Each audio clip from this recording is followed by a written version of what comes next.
All right, we're going to get started now. Just a quick note for everyone, the presentation is being live streamed and recorded today on YouTube, so you'll be able to check the video after the fact. We will also announce the end of the live stream and recording after the presentation, so for the Q&A portion, we won't be recording that. All right, so welcome to Data and Donuts. Just really quick about Data and Donuts. Who here, this is your first time attending a Data and Donuts event. Welcome, thank you so much for coming. So we are a breakfast lecture series that has hosted monthly events since 2017. We took kind of a hiatus during the pandemic, but it's great to be back in the space. What we do is showcase government projects and we provide a space for government technologists to come together, share their knowledge, their stories, and to build connections with each other. And Lacey is the beautiful space that you're in right now. We want to thank them for providing us with this wonderful space. They are awesome and you should check them out. Please note that this is a masked event, so please wear your mask while sitting in the audience. We have extras, just raise your hand if you need one, we can bring one to you. And also to respect those around Lacey who are working, we ask that you start to make your way out of the event when we end at 10 a.m. And next sponsor is LA Metro, which is the agency that I work for. We are one of the sponsors. Thank you to Metro and my bosses for signing off on sponsoring Data and Donuts. So one of the things we like to highlight as part of Data and Donuts are government tech and data jobs in general. Here's a list of transit-specific ones. You can check out these various job boards as well for general government-related tech and data jobs.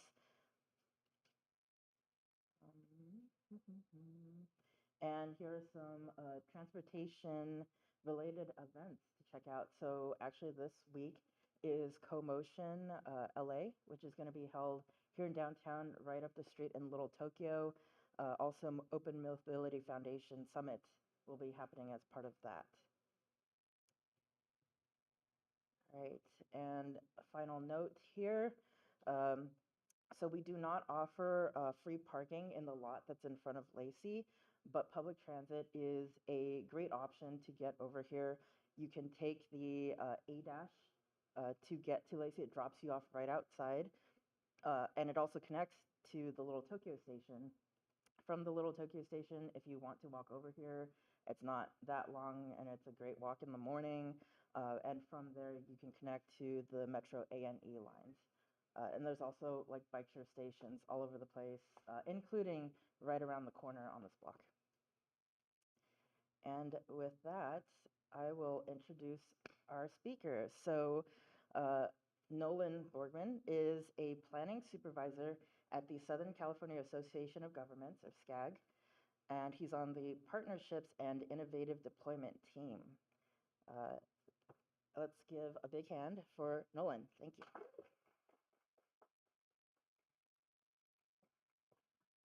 Thank you, Nina. Thank you, Lacey. Thank you, Compiler. Thanks, Data and Donuts. Thank you all for coming and hiding your disapproving looks. That's really appreciated. Yeah, so the first thing I just want to do is talk about having biked here on the 6th Street Bridge, because whoa, has anybody done that yet? Wow, what a monument. I just was on this endless bike spiral, and then I finally crested and got to ride on this incredible piece of infrastructure that I watched be built for a long time. Also, before I start, I just want to apologize for having like a pun-adjacent title to this presentation, but 'tis the season. So I'm here to talk about REAP 2.0 today, which I want to give a general overview of that funding source and what SCAG is doing with it. And then I would like to focus on this model that we're using for doing pilots at SCAG called the Regional Pilot Initiatives, and then some of the projects that we're doing through that. And then I said discussion instead of questions because I'm hopeful that it won't just be questions, but that I can learn something from you all at the end of this talk. But let's start with SCAG and do a quick level set. I imagine folks are familiar with SCAG to a degree in the region, but MPOs can be a little bit of a unique and sort of wonky type of organization. So just to give people a little bit of an understanding of SCAG, well, to understand SCAG is first and foremost to understand the Southern California region, which is massive and has a large economy and population as compared to many countries. And the way I like to break down what SCAG does is that SCAG focuses on three main issue areas, not exclusively, but primarily transportation, land use, and housing, which of course are really important issues to our region and the individual players within it, whether it's residents or cities, tribes, agencies. However, these aren't just individual issues, these are regional issues. They don't stop at the borders of each city or town. So we focus on transportation, land use, and housing, and then we have a lot of strategies to try to help with those issue areas. We do planning, we do policy making, we do data management and analysis, modeling, we develop standards for the region, we convene the region, and what I'm going to focus on a lot today is this somewhat burgeoning strategy for helping the region in these issue areas, which is supporting jurisdictions in implementation, implementing the things that we'd like to see in our plans. Because of course, plans don't achieve outcomes, plans get implemented to achieve outcomes. And of course, we don't just do these strategies and focus on these transportation areas because we like them, we do it because we care about certain outcomes like a better environment, a more equitable region, safety, and economic prosperity, and the like. So SCAG is the nation's largest metropolitan planning organization, and just on a personal note, been in Southern California since college, absolutely love it, and it's been a huge privilege to just work in an organization that's stewarding and caring for Southern California, and getting to visit the six-county region has been a real treat. So I want to talk first about just the opportunity that came to us from the state of California's Department of Housing and Community Development, the REAP 2.0 program, REAP standing for Regional Early Action Planning Grants, and the total amount of money being programmed to SCAG, the largest MPO, being $246 million. So this is a large proportion of the state's allocation. This was funding source that was established as part of the 2021 California Comeback Plan under AB 140. And has anybody ever heard the joke that the best transportation plan is a good land use plan? Anybody heard that? I don't think it's a funny joke. I think it's just kind of true. And I think that whether you've heard it or not, what you can appreciate is that transportation and housing are linked. This is known, and yet transportation projects are transportation projects, right? And housing projects are housing projects. But what I'm really excited about with this funding source is the way in which those two things are linked, and your transportation projects have to show how they're helping infill housing and making ready housing as sort of like a utility that serves and allows for housing in space. And then similarly, your housing projects have to show how they're going to reduce VMT. And it comes together with a third goal. To me, it's sort of like a triangle of smart growth, with the third goal being affirmatively furthering fair housing, which is sort of that where you live, which is where you would work and play, should be safe and equitable. And a lot of that has to do with making sure that underserved areas have access to high resource areas, and high resource areas have accessibility for folks that do not have a lot of resources. SCAG is suballocating the majority of our $246 million, about 80%.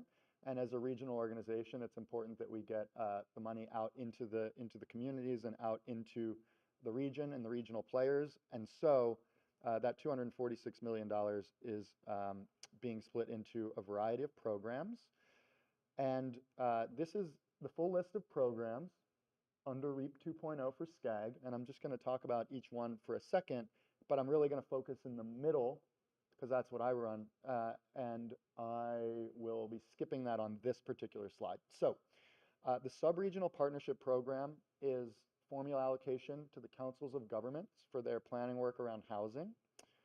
The decision-making tools and technical assistance, that is bringing new data analytic tools to the region, including a streetlight license that I'll talk to, because I happen to work on that one. The Sustainable Communities Program, if you are familiar with SCAG, then you may know that our 2024 Connect SoCal plan just dropped. It came out like last week and in draft. And read it, comment. We'd love to hear what you think. But those plans are called the RTP, Regional Transportation Plan, / SCS, Sustainable Communities Strategy. The SCP plan is a grant program that tries to bring the SCS, the Sustainable Communities Plan, like strategy, that plan to life, and it creates opportunities for agencies and also to those agencies to partner with CBOs. Skipping the ones in the middle, and moving over to the PATH program, which is our housing program. The Lasting Affordability Program supports innovative financing strategies for new housing trusts, land trusts, and catalyst funds. The RUSH program is a regional utilities to support housing programs. So much like I consider transportation a utility to help housing happen, I mean, these are literal, like the actual utilities, you know, power, water.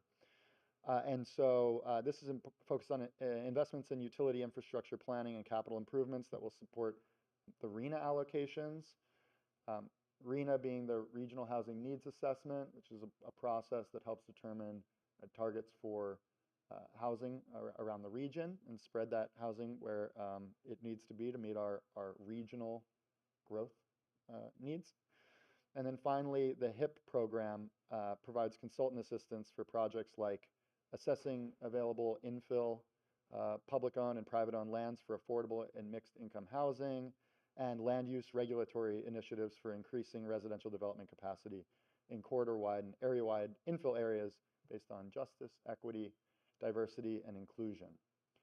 So that's just a preview of our housing programs. I'm not an expert in those programs, but I'd be happy to connect you if they're really interesting to you and tell you everything that I know about them. So now let's move on to the 100 million of the 246 that my team manages, which is primarily in 3 programs. And I'm going to drill down into 3 programs that I work on with my amazing team, my boss, Kate, and my senior planner team, Aaron Berry, Scott Johnson, Serenia Matute, and Isabel Laguerre. It's just important to recognize these folks because as I get to talk to you today, like they're doing a lot of this work. So we'll start with the largest of our programs, which is the CTC Partnership Program. Most people in my out-of-work world don't know what a CTC is, but this is not the CTC, the state, it's the County Transportation Commissions.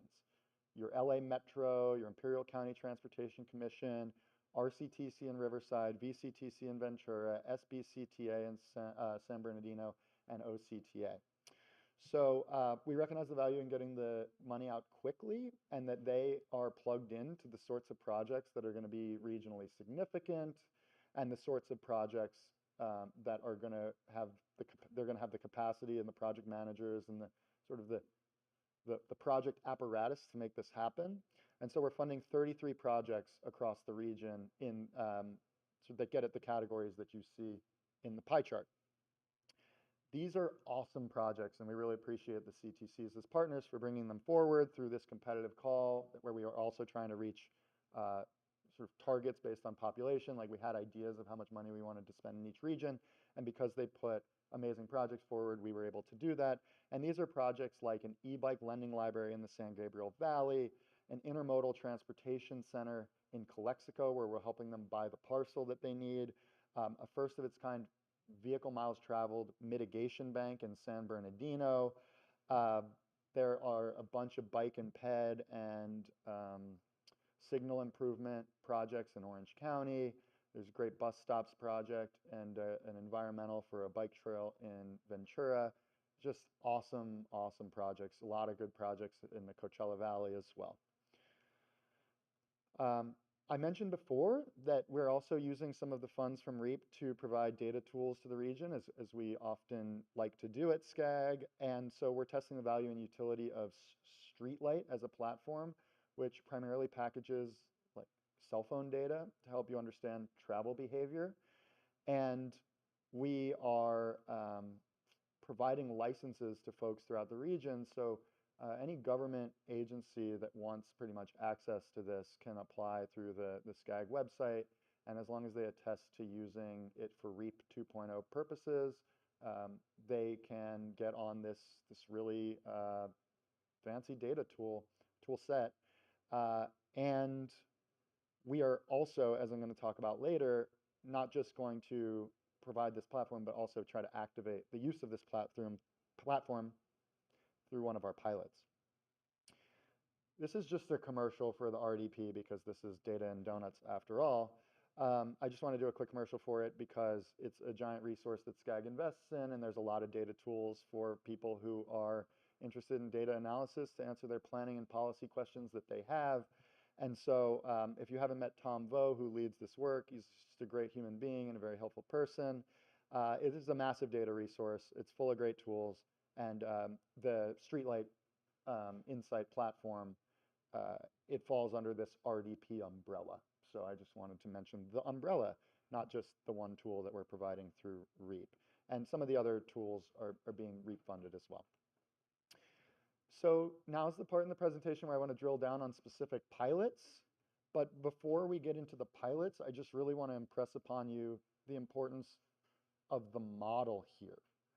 SCAG has plans because SCAG is a planning organization, but creating a bridge from that plan to implementation so that those plans touch the ground is something that really motivated me to come and work on this team at SCAG, so we can put our money where our plan is. And this is not to say, let's preempt local control. We don't have jurisdiction to do a lot of this work at SCAG, but there are ways that we can be helpful in supporting the folks who do have that jurisdiction to try to see that the things in our plans are done and the goals that are put forward through REAP are achieved. And so these projects explore ways of partnering with public and private sector to achieve our VMT reduction and climate goals.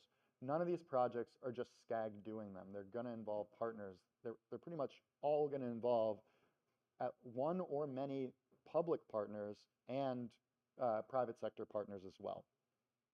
And sort of the question here is, where does SCAG, who doesn't own land or infrastructure in the region, where do we add value for this kind of thing, given that we have the funding and we're attaining $15 million for this program?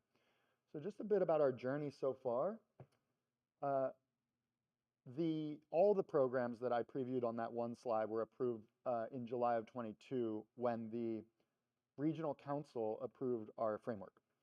And then I joined the team just 1 year ago as a member of the Partnerships for Innovative Deployment team, and we started staffing up, and we also brought on Cambridge Systematics in February to help us develop our program.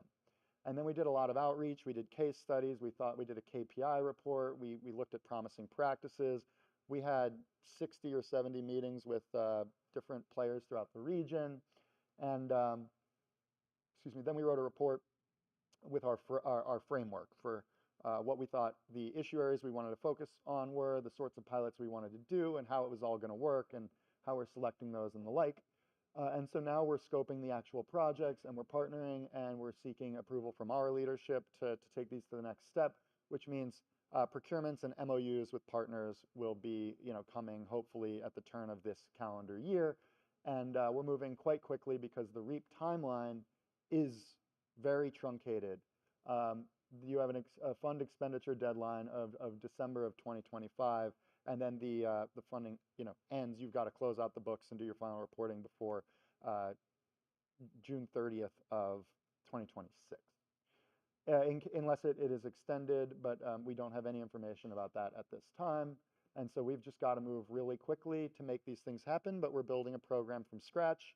And so there's actually quite a bit to consider in that development process.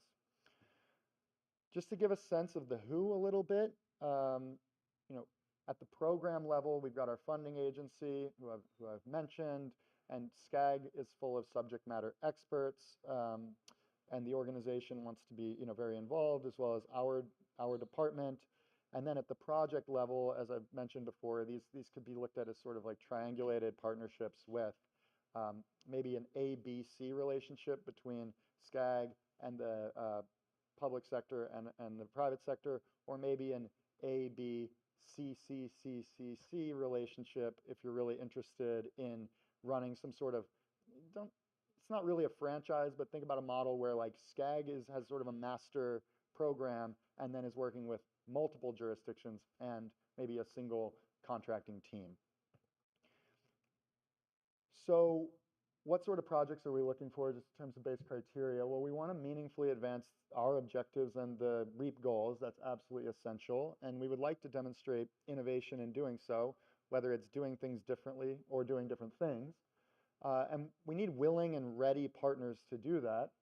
But we also need to have opportunities for SCAG to add some value beyond just grant making, because that's not the sole intent of this program. We want to make sure that it builds on our plans or adds to them. And we've got feasibility to consider as well in terms of making sure that everything fits within our budget and our timeline. So I mentioned before that there's a lot of different sorts of things that SCAG might bring to this work because projects involve a lot of stuff. It's a lot of work to do pretty much any kind of project. So you can see that there's examples of things that SCAG may be well positioned to do in helping jurisdictions and agencies, like convening, project management, potentially design. And then there's things that SCAG's not going to be able to do, like construction, management, and permitting and the like. But maybe the roles and responsibilities of the team can be designed such that this is all going to really sing. That's the hope. So these are the program areas: big data research, accelerating active transportation, mobility wallets and universal basic mobility, and mobility hubs. And let's go ahead and start talking about these projects one by one. And hopefully there's some time to go at least somewhat deep. So I think that the big data research project is really about the model here. And the analogy that I'll use is that if I have a leak in my house, let's say it's the water heater, little copper pipe, I can't just borrow my friend's soldering iron because I don't know how to use a soldering iron. And that may be true of people who we could hand a streetlight license, but they don't know how to use it. And so instead of just handing them the streetlight tool or the soldering iron in my example, we're going to send them a plumber, or we're going to hire a consultant, and we're going to do a call for questions to jurisdictions through our infrastructure that we have with the RDP. And we're going to say, what transportation or REAP type planning and policy questions do you have? And then this consultant will spend some time and write a white paper to answer that question. Because so many of those questions don't rise to the level of a full-blown procurement, right? You do a whole procurement to answer a research question, but a lot of folks don't have a standing resource to go to with that question. And so that's sort of the idea behind the big data research program. So this is also my shameless plug to any transportation or similar data analytic consultancies that may be interested in teaming with SCAG in the somewhat near future to help answer these questions on behalf of jurisdictions. Of course, that came about to leverage the streetlight investment that we already made, right? Put some proverbial air in the wings, air in the sails. So the next two projects are within the Accelerating Active Transportation program area. And this first one is being led by Scott Johnson, the previous project, Big Data Research, being led by Isabelle Laguerre. It's the idea of complete community connections, and Scott developed this with a lot of inspiration from Calgary and San Jose, as well as other cities. And the idea is simply don't build your active transportation network piecemeal, because it's hard for the community to understand what you're trying to do when you just build a lane in isolation on an island. And it doesn't really set it up for success in its beginning operations. And then also piecemealing has some administrative inefficiency to it as well. So there's some innovation in the design, but this is also just a fundamental thing that we feel that cities need help with. And so we're going to try to do sort of a flagship model of helping one jurisdiction actually implement their network. And then we're going to also, with the same consultant contract, aim to try to get the designs shovel ready for other places, and that will position them well for other established funding sources such as the ATP program. We see this as a regionally scalable model in an area of need. We think that it sets people up for additional funding, stronger narrative, as I said, a network effect. And so we're really excited about this one. This is also a project we're really excited about. I guess we're excited about all the projects, but I'll just keep saying we're excited because we are. The project came through the SCP Call 4, which I mentioned earlier, but we were thrilled when they suggested that it might actually be a better fit for our program, because we've been really interested in this question of how do we drive adoption of e-bikes throughout the region, right? And certain models came up. The idea of a lending library, the idea of rebate programs, which a lot of folks are starting to pursue.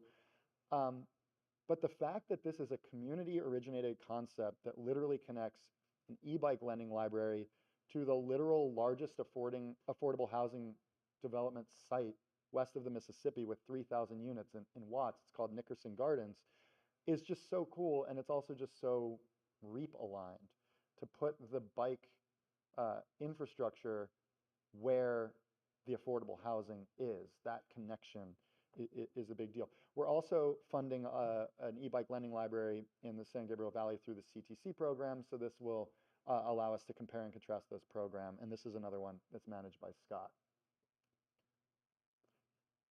Okay, so for mobility wallets and universal basic mobility, this is really building on Cal ITP's vision for the state. So we're looking at sort of two things: contactless open loop pilots, the ability to just go on to transit with your debit or credit card, just beep on, tap on, which feels novel, but now that I can pay for everything else with just a single contact. And then also using that and the idea of maybe even incentives that you would then put in that wallet or that card as an excuse to get people banked, because transit riders and the unbanked in the United States, there's a lot of overlap of those populations. There's a ton. And so it's a good touch point to reach folks, and getting them banked is great for equity, and some would argue better for equity than just giving a transit discount in the long run. And so, and then the universal basic mobility piece is just the idea of giving people mobility cash, so that they can get around and on modes other than driving. And so this is being managed by Aaron Berry from our team. And then mobility hubs, we're still really early in the process on this one, because between the model, what does the contract look like, the test case, what is the use case, what are we trying to advance here, the partners, there's going to be many interfaces for something like this, and then the services and amenities that we want to be a part of this thing. There's just a lot to work through and discuss, and it's a lot of interdependencies, but we do know we want to create a program that's scalable, that's REAP aligned, and a really helpful construct if you're ever just talking about mobility hubs with your team or at dinner, is to just say, what does it need to have, what should it have, what would you be disappointed if it didn't have?